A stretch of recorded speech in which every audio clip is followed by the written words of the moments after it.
Seguindo nos nossos estudos dos fundamentos principais do Revit, vamos ter uma aula muito importante hoje, também muito legal, de materiais. Ok? Para isso eu vou começar um projeto novo. E para servir de guia aqui para o nosso estudo de materiais, vamos pegar como exemplo uma parede. Vou começar um comando parede. Essa parede, lembrando que o meu arquivo ele já tem uma estrutura, Estou começando a partir daquele cadnorma.rte, já tem uma estrutura de pavimentos pré-definida. Eu estou aqui no térreo, vou desenhar uma parede que começa no térreo e vai até o primeiro pavimento. Essa parede tem 3 metros de comprimento. Vou me aproximar aqui da parede. E eu verifico aqui, quando a gente, lá no curso básico, logo que a gente iniciou o estudo de paredes, que vamos ver em detalhes mais à frente, nós criamos aqui quando fizemos a parede, criamos essa parede básica de 15 centímetros com um duplo reboco. Exatamente, criamos aqui no editar tipo, demos o nome à parede e aqui definimos uma estrutura para essa parede, onde colocamos aqui uma estrutura interna, que é essa parte no meio aqui, que é alvenaria tijolo. Expandir aqui. E criamos duas estruturas aqui, dois materiais, material externo e interno, que quando eu criei simplesmente a função dele estrutura, material pré-definido. Como eu disse, depois a gente vai entrar em detalhes de parede. A gente definia, na verdade, que seria um substrato ou acabamento, uma camada. Na verdade, a gente deveria ter colocado uma outra função aqui, mas depois, quando a gente entrar em parede, a gente vai detalhar isso daqui. Mas o objeto da aula nossa hoje é a definição de materiais. Ok? Quando eu seleciono aqui na coluna material, o elemento, clico nesse botãozinho aqui com 3 pontinhos, o Revit me conduz exatamente para o gerenciador de materiais, que é o nosso objeto de estudo hoje. Ok? Para estudar esses materiais, tem dois conceitos muito importantes que a gente deve ter em mente. Aliás, não só para a questão de materiais, mas para tudo que a gente for executar no Revit. O primeiro conceito é que nós não estamos mais desenhando, nós estamos modelando. E o Revit procura seguir uma lógica equivalente à lógica da própria construção. Isso quer dizer que se você tiver dúvida sobre uma montagem, às vezes sobre um determinado comando, você pense como seria a lógica de construção. E aí você vai conseguir, na maioria das vezes, chegar a uma conclusão sobre como utilizar determinados parâmetros. Isso é um pouco teórico, mas vocês vão entender ao longo dessa explicação. E o segundo conceito importante é que o Revit permite um levantamento de quantitativos. Então, quando a gente for fazer essa definição de material em cada elemento, nós temos que pensar nesse levantamento de quantitativos. Por hora, vamos nos concentrar aqui no gerenciador de materiais e daqui a pouco vocês vão entender todo esse conceito que eu mencionei agora. Primeiramente, vejamos aqui o gerenciador de materiais. Aqui eu acessei através do comando de paredes, vou cancelar aqui. Mas eu poderia também acessar aqui pelo gerenciar materiais. Tudo que diz respeito a configurações no Revit está aqui no menu gerenciar. Bem, quando você define um material, você não define apenas o nome dele e o conteúdo. Você define também a aparência desse material em diversas vistas. Quando eu desenho essa parede aqui, em princípio para a gente, ela parece uma parede em vista. Aqui a gente chama planta baixa, a gente admite que é uma vista. Na verdade é um corte, onde a gente estudou lá já faixas de vista. A gente viu que na verdade essa vista aqui do térreo é um plano, é uma planta, onde ele tem um nível de corte. Um plano de corte aqui é 1,20 m do piso. Tá, ok? Então essa vista de parede para o Revit, ela é tratada como vista de corte. Tá? Então vamos pegar aqui, voltamos lá na nossa parede, tá? Que a gente editou o tipo, lá na estrutura. Essa estrutura interna é chamada alvenaria tijolo. Ok? Se nós formos clicar aqui nesse material, alvenaria tijolo, aqui, ó, nós veremos que ele tem para gráficos, né, na aba gráficos, ele tem uma visão para sombreamento, né, tem uma visão para padrão de superfície e uma visão para corte. Tá? Repare aqui exatamente, está vendo as linhas cortadas na diagonal? Tá? É uma vista de corte. Então aqui eu escolho a minha visibilidade dessa camada, né, desse material, quando eu estou vendo no corte. Se eu mudasse aqui, por exemplo, para a areia densa, né, quando eu clicar em aplicar, olha lá, está um pouquinho de lado aqui, mas dá para ver que alterou a camada interna. Lembrando, só um parêntese aqui, cancelei, que eu só estou vendo esses materiais aqui porque eu estou no modo de resolução fina. Tá, ok? Se eu tivesse baixa resolução, eu não estaria vendo esse material, estaria vendo no modo estilos gráficos. Ok? Não vamos esticar muitos assuntos não, vamos nos ater aqui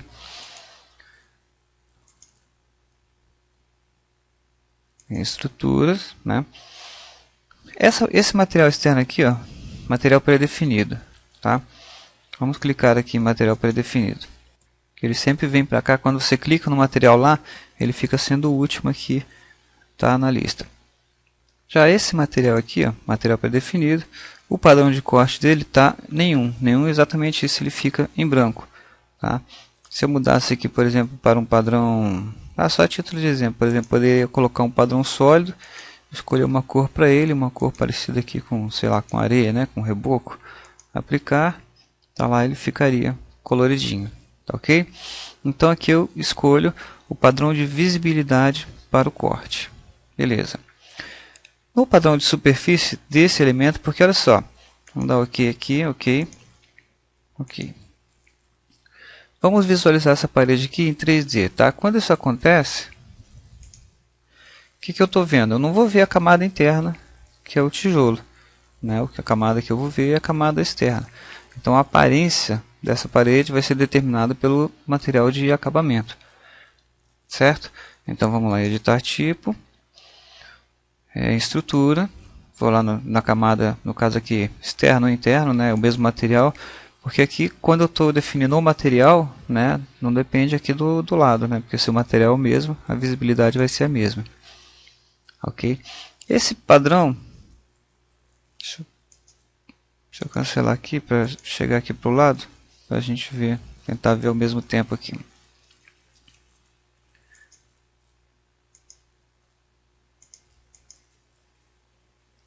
Esse padrão de visibilidade aqui é o padrão exatamente de superfície, porque assim, aqui sim, eu estou vendo a superfície da parede, no caso do elemento chamado material pré-definido de parede. Eu poderia escolher, por exemplo, uma cor aqui laranja, no padrão de superfície, só que eu tenho que colocar aqui, está como padrão nenhum, né? Eu tenho que mudar para padrão sólido. Então aqui eu tenho o preenchimento da parede da minha cor. Vamos dar aqui, ok. Eu vou pedir aqui, reparem que o modo que eu estou aqui, ó, é um modo de linha oculta. Tá? Se eu pedisse o modo sombreamento com arestas, ele já apresentaria uma possibilidade de outra vista, onde eu posso colocar aqui em estrutura, eu posso definir esse material aqui como no padrão de superfície, ele sendo, vamos colocar um cinza escuro aqui, para não confundir com as linhas pretas aqui do próprio Revit, né? Ok, e colocar, por exemplo, um padrão de superfície, imitando aqui o tijolo.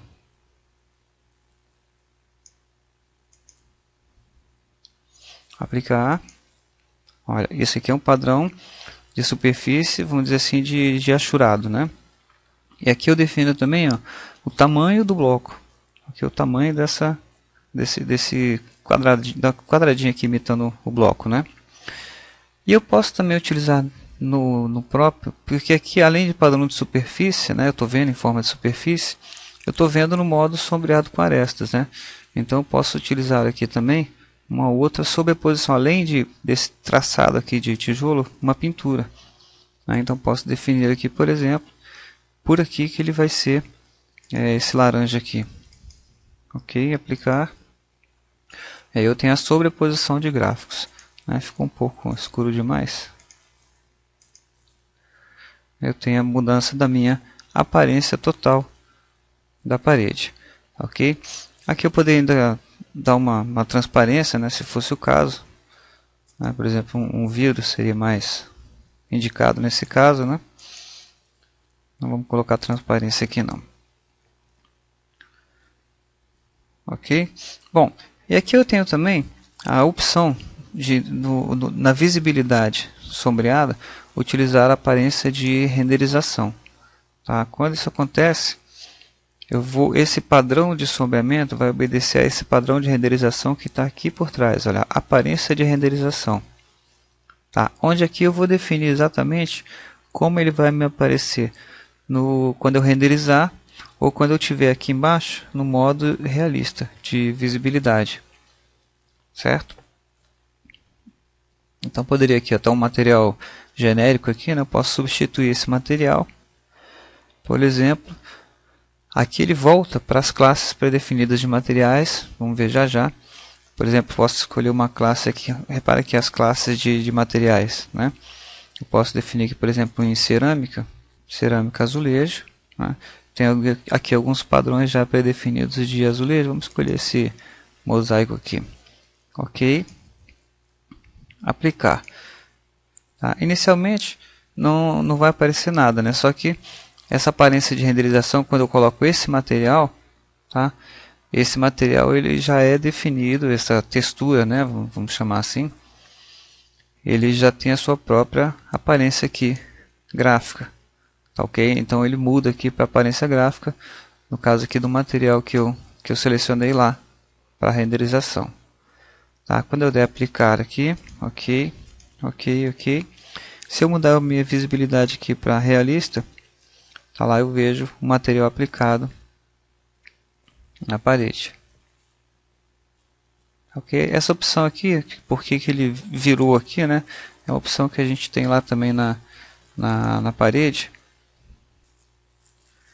de virar o material ou não. Tá? Depois a gente vê isso com mais detalhes. Como tem acabamento dos dois lados aqui, a parede ficou toda com esse padrão de achura. Bem, essa é basicamente a forma de manipular a visibilidade de materiais. Eu estou indo lá pelo comando de parede, tá? Mas como eu estou manuseando, né, manipulando materiais do Revit, eu poderia ir diretamente pelo gerenciador de materiais. Ok? Todas essas modificações que eu estou fazendo aqui, elas só irão valer para esse desenho, ok? Eu não estou modificando lá efetivamente os materiais do Revit lá na sua biblioteca, estou modificando aqui nesse desenho. Mais uma coisa, aqui eu estou vendo os materiais aqui em forma de lista, tá? Eu poderia estar vendo eles aqui uma forma que a gente chama aqui ícones pequenos ou ícones grandes, onde eu teria aqui uma forma diferente, né, de visualizar os materiais. Tá? E aqui também na aparência de renderização, essa visibilidade aqui eu estou através de cubo, eu posso pedir através de esfera, se eu estiver aderindo o material a elementos curvos, né?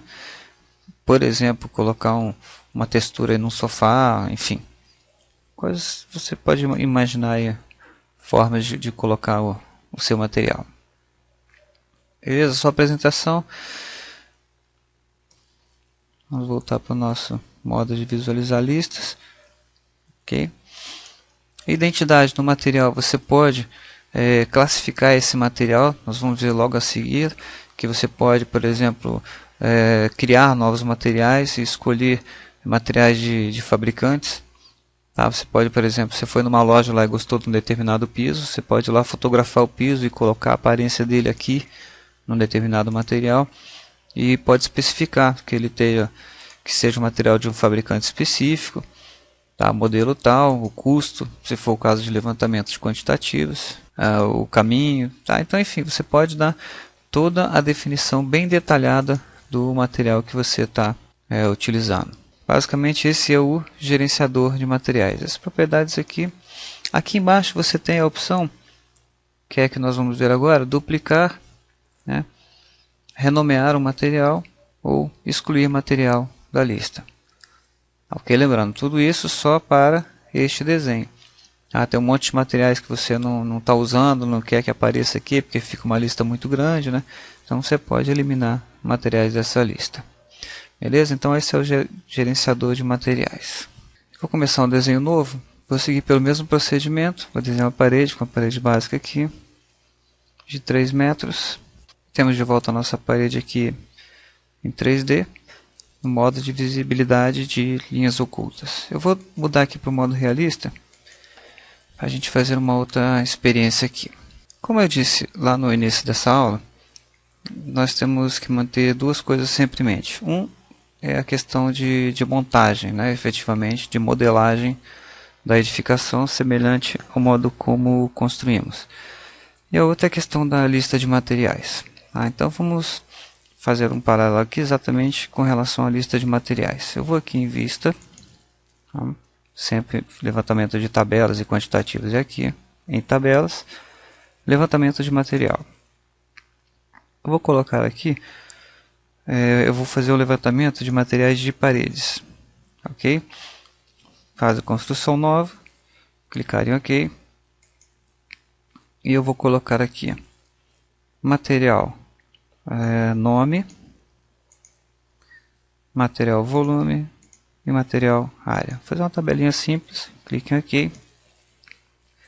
E reparem, já para esse desenho aqui, vou colocar aqui volume, área e o nome do material.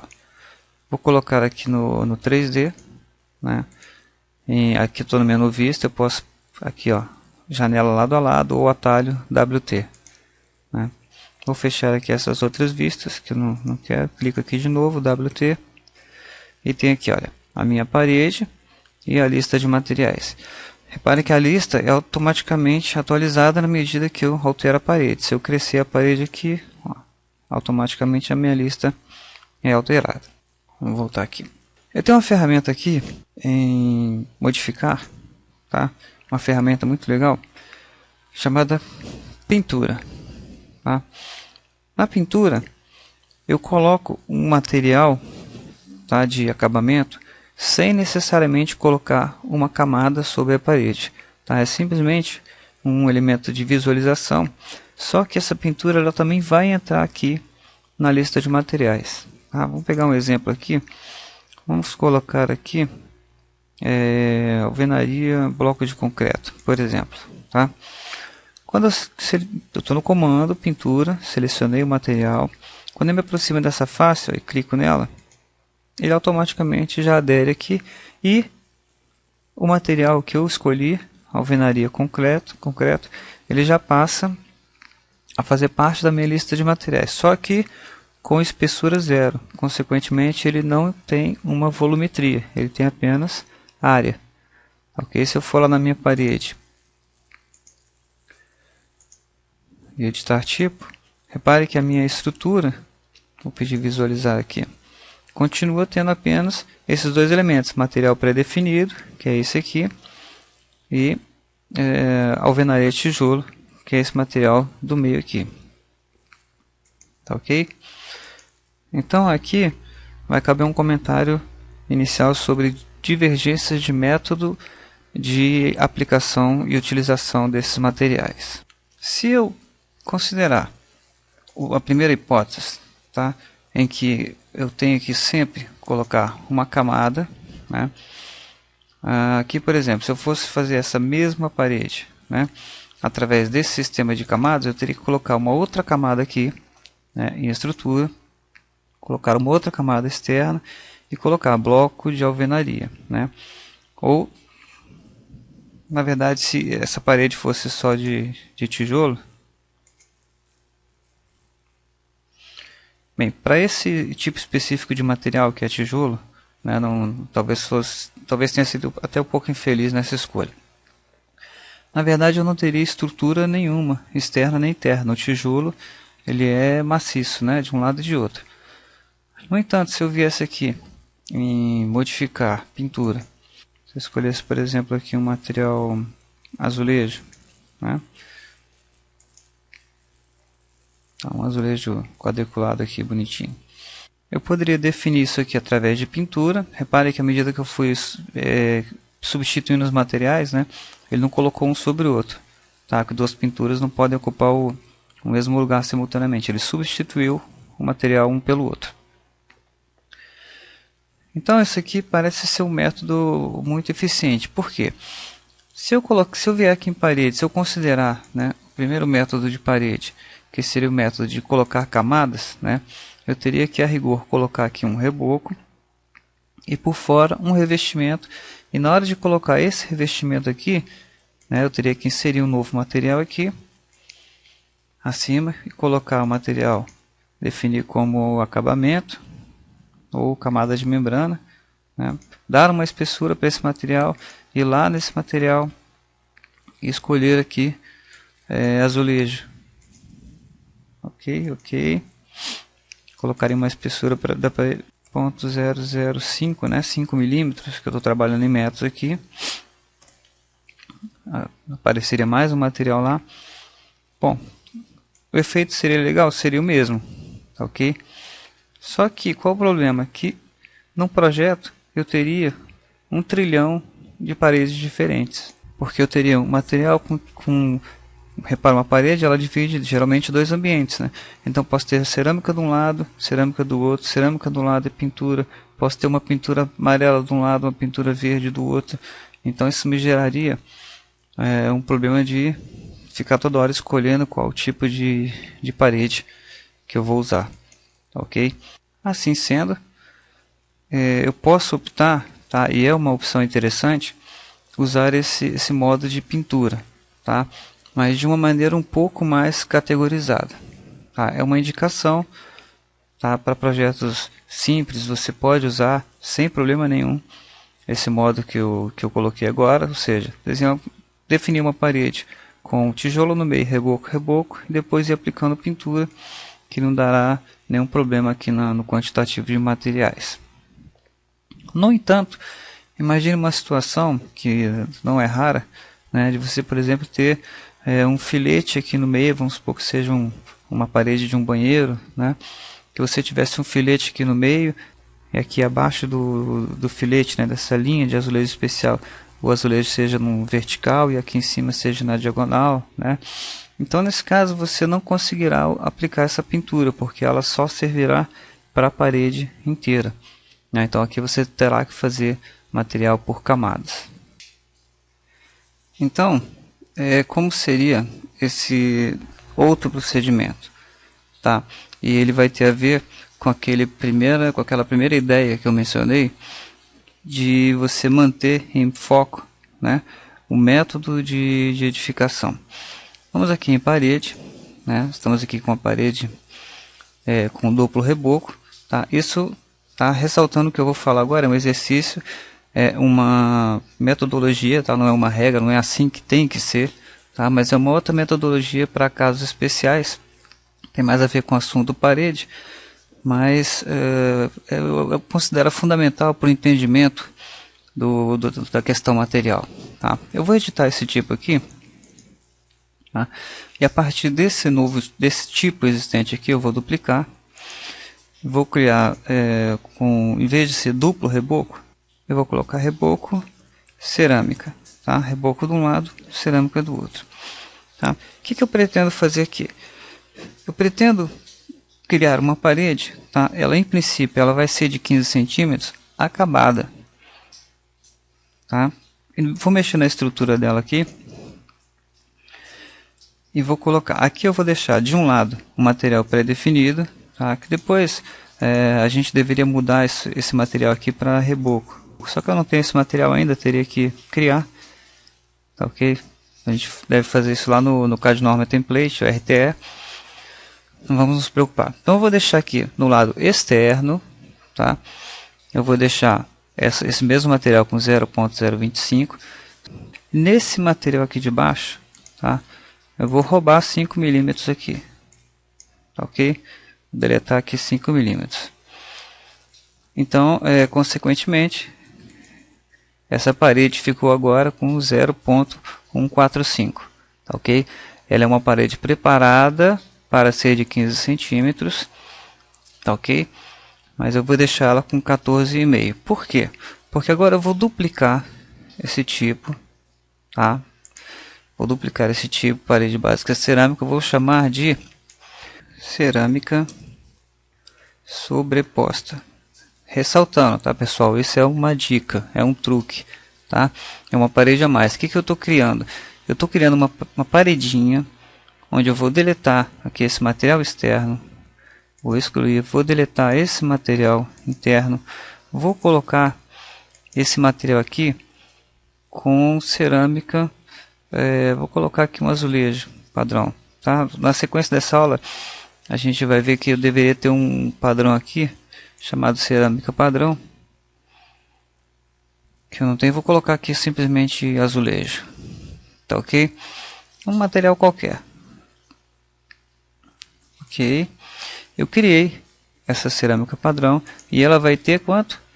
0.005, tem 5 milímetros de espessura, tá? É uma paredinha apenas que é complementar. Ok, criei a paredinha de cerâmica sobreposta, aplicar, ok. Tá? Então o que eu vou fazer? Eu vou vir aqui no térreo, tá? Aqui tem uma parede de 15 centímetros. Vou desenhar uma outra parede aqui do lado, tá? Essa parede agora eu vou usar o que? Primeiro eu vou usar a parede básica, reboco cerâmica, tá? Criei uma parede, reboco cerâmica. Vou desenhar uma parede um pouco menor aqui, de 2 metros. Tá, ok? Repara que ela ficou com revestimento, não sei se dá para ver aqui, maior de um lado do que do outro. Tá? E o que eu vou fazer agora? Vou vir aqui, desenhar uma outra parede por cima, só que essa parede agora vai ser a parede cerâmica sobreposta. Ou faço de núcleo, né? Externa. Desenho aqui ela por fora. Repare que agora eu estou colando uma parede sobre a outra, certo? Na verdade aqui eu tenho duas paredes que somadas dão 15 centímetros. Tá?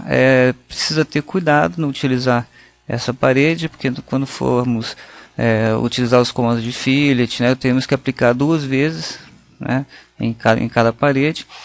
Mas apenas assim será permitido. Vamos olhar lá no 3D.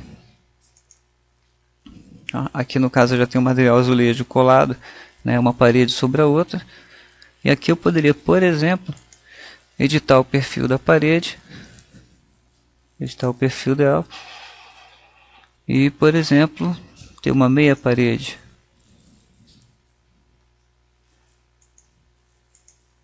Quando eu terminar. Tá ali, ó. Aí eu poderia colocar uma outra parede aqui por cima, filete. Tá? Eu entraria com o comando parede também. Desenharia uma parede aqui por cima dessa. Só que com o deslocamento aqui eu não coloquei nenhum padrão de altura, né? Mas colocaria, por exemplo, 1,5 m aqui. Aí entraria com outra parede aqui, filete, colocaria um outro acabamento. Ou poderia agora, a partir sobre essa parede, né, colocar uma pintura, né, modificar pintura. Aí escolheria um outro acabamento aqui e colocaria um outro tipo de pintura sobre essa parede e faria aqui o meu mosaico, né? Que aqui eu editando o perfil da parede eu posso fazer qualquer desenho. Aí coloco uma outra parede aqui, coloco o filete e coloco uma outra parede em cima aqui complementando, tá? Isso é um caso especial, como eu falei. Então você tem a opção de usar, né, os dois modos. de montagem da estrutura ou até outros que você venha a julgar mais interessantes. Tá ok? Como eu falei, o nosso objeto aqui não é principalmente paredes, é o entendimento de materiais, mas já para você formular, né, essa questão de montagem, né? Como eu faço a primeira parede, depois boto a cerâmica, são elementos independentes, eu posso considerar um elemento é uma coisa, outro elemento outra coisa. Beleza? Então na próxima aula veremos com mais detalhes a questão do gerenciador de materiais. Até lá!